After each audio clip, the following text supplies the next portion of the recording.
سلطنت عدن کا بادشاہ سلیمان اپنے رحم دلی اور انصاف کی وجہ سے پوری دنیا میں مشہور تھا۔ وہ غریبوں کا ہمدرد اور بے کسوں کا سہارا تھا، لیکن قدرت کا کھیل دیکھیے، اسی رحم دل بادشاہ کا اپنا بیٹا شہزادہ دانیال مزاج کا انتہائی تلخ اور مغرور تھا۔ شہزادہ دانیال نہ صرف غریبوں کو حقیر سمجھتا، بلکہ ذرا ذرا سی بات پر محل کے وفادار نوکروں پر غصہ کرتا، انہیں مارتا، پیٹتا اور ذلیل کرتا۔ محل میں آج ایک غریب ملازم کے ہاتھ سے پانی کا پیالہ شہزادے کے کپڑوں پر گر جاتا ہے اور نوجوان شہزادہ غصے سے لال پیلا ہو کر اس پر چلاتا ہے اور اسے دھکا دیتا ہے۔ دور کھڑا بادشاہ سلیمان یہ سب دیکھ کر افسوس سے اپنا سر جھکا لیتا ہے۔ ملازم خوف سے کانپتے ہوئے، شہزادے دانیال، مجھ سے غلطی ہو گئی، رحم کیجیے سرکار۔ شہزادہ دانیال غرور سے چلاتے ہوئے، رحم؟ تم جیسے نیچ اور کم ذات لوگوں کی یہ مجال کہ میرے قیمتی لباس پر پانی گراؤ؟ تمہاری حیثیت ہی کیا ہے؟ تم لوگ صرف ہماری خدمت کے لیے پیدا ہوئے ہو۔ بادشاہ کو جب بھی بیٹے کے کسی بدسلوکی کی خبر ملتی تو اس کا دل خون کے آنسو روتا۔ انہوں نے کئی بار شہزادے کو تنہائی میں پیار سے سمجھایا، اشاروں میں انسانیت کا درس دیا، لیکن شہزادے کے سر پر سوار شاہی خون کا غرور کم ہونے کا نام ہی نہیں لے رہا تھا۔ کہتے ہیں کہ وقت ایک سا نہیں رہتا اور اللہ پاک غرور توڑنے کے لیے کوئی نہ کوئی سبب ضرور پیدا کرتا ہے۔ کچھ عرصے بعد شہزادے دانیال کے ہاں ایک خوبصورت بیٹے کی ولادت ہوئی۔ محل میں خوشیاں منائی جا رہی تھی، لیکن عین اسی دن اسی گھڑی محل کے ایک غریب صفائی کرنے والے ملازم کے ہاں بھی ایک بیٹے نے جنم لیا۔ بادشاہ سلیمان کو جیسے اپنے بیٹے کی اصلاح کا ایک سنہری موقع مل گیا ہو۔ انہوں نے دایا کو ایک خفیہ حکم دیا جس کا علم شہزادے کو نہیں تھا۔ اسی دن بادشاہ سلیمان نے شہزادے دانیال کو شاہی خوابگاہ میں بلوایا۔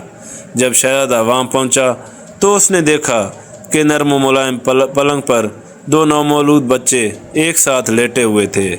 دونوں بچوں نے ایک جیسے ہی سادے کپڑے پہن رکھے تھے اور ان کے چہروں پر معصومیت کی ایک جیسی چمک تھی۔ بادشاہ سلیمان سنجیدگی سے، دانیال ذرا قریب آؤ اور اس پلنگ پر لیٹے ان دونوں بچوں کو غور سے دیکھو۔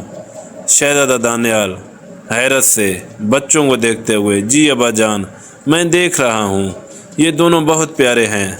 بادشاہ سلیمان، اب مجھے یہ بتاؤ کہ ان میں سے تمہارا اپنا بیٹا یعنی اس سلطنت کا ہونے والا ولی عہد کون سا ہے، اور غریب نوکر کا بچہ کون سا ہے جو ان دونوں میں سے ایک ہے؟ اپنے خون کو پہچانو میرے بیٹے۔ شہزادہ دانیال آگے بڑھا، کبھی ایک بچے کو دیکھتا تو کبھی دوسرے کو۔ دونوں کی رنگت، دونوں کی معصومیت اور دونوں کا جسم بالکل ایک جیسا تھا۔ ان پر کوئی ایسا نشان نہیں تھا جس سے فرق معلوم ہو سکے۔ شہزادہ کچھ دیر خاموش رہا اور پھر ہچکچاتے ہوئے بولا، ابا جان، میں تو پریشان ہو گیا ہوں، میں ان میں کوئی فرق نہیں کر پا رہا۔ یہ دونوں تو بالکل ایک جیسے لگ رہے ہیں، میں اپنے بیٹے کو نہیں پہچان سکتا۔ بادشاہ مٹھاس اور گہرائی سے مسکراتے ہوئے، میرے پیارے بیٹے، کیا ایک بادشاہ کے خون اور ایک غریب نوکر کے خون میں کوئی فرق ہے؟ کیا قدرت نے شہزادے کے جسم پر کوئی خاص مہر لگائی ہے؟ شہزادہ دانیال نیچی نظروں سے، مجھے تو ان میں کوئی فرق نظر نہیں آتا ابا جان۔ بادشاہ، بے شک میرے بچے، یہی کائنات کا سب سے بڑا سچ ہے۔ جب رب کائنات نے پیدا کرتے وقت، روح پھونکتے وقت اور مٹی کے اس پتلے کو وجود دیتے وقت کسی غریب اور بادشاہ میں کوئی فرق نہیں رکھا، تو پھر تم کون ہوتے ہو ان انسانوں کے درمیان فرق کرنے والے؟ یہ نوکر، یہ غریب، یہ سب اسی مٹی سے بنے ہوئے ہیں جس سے تم بنے ہوئے ہو۔ اگر خدا نے تم میں عزت اور اقتدار دیا ہے تو یہ تمہارا کمال نہیں بلکہ اس کا امتحان ہے۔ بادشاہ کے یہ الفاظ شہزادے دانیال کے دل پر ہتھوڑے کی طرح لگے۔ اس کی آنکھوں کے سامنے ماضی کے وہ تمام مناظر گھوم گئے جہاں اس نے غریب ملازموں کی تذلیل کی تھی۔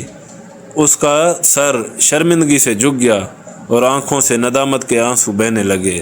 شہزادہ دانیال روتے ہوئے اور باپ کے ہاتھ چومتے ہوئے، ابا جان، مجھے معاف کر دیجیے۔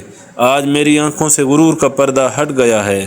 میں سمجھ گیا ہوں کہ انسان کی پہچان اس کے مرتبے سے نہیں بلکہ اس کے اخلاق اور اس کے رویے سے ہوتی ہے۔ اس دن کے بعد محل کا ماحول بالکل بدل گیا۔ شاید دانیال کے مزاج کی سختی ہمیشہ کے لیے ختم ہو گئی۔ اب وہ محل کے نوکروں سے غصے سے بات کرنے کے بجائے ان کا حال چال پوچھتا اور ان کے دکھ سکھ میں شریک ہوتا۔ سلطنت کے لوگ اب اسے ایک مغرور شہزادہ نہیں بلکہ ایک رحم دل انسان کے طور پر جاننے لگے تھے۔ دوستو، انسان کی اصل خوبصورتی اور اس کا رتبہ اس کی دولت یا نسب میں نہیں بلکہ اس کے اخلاق اور دوسروں کے ساتھ کیے جانے والے سلوک میں چھپا ہے۔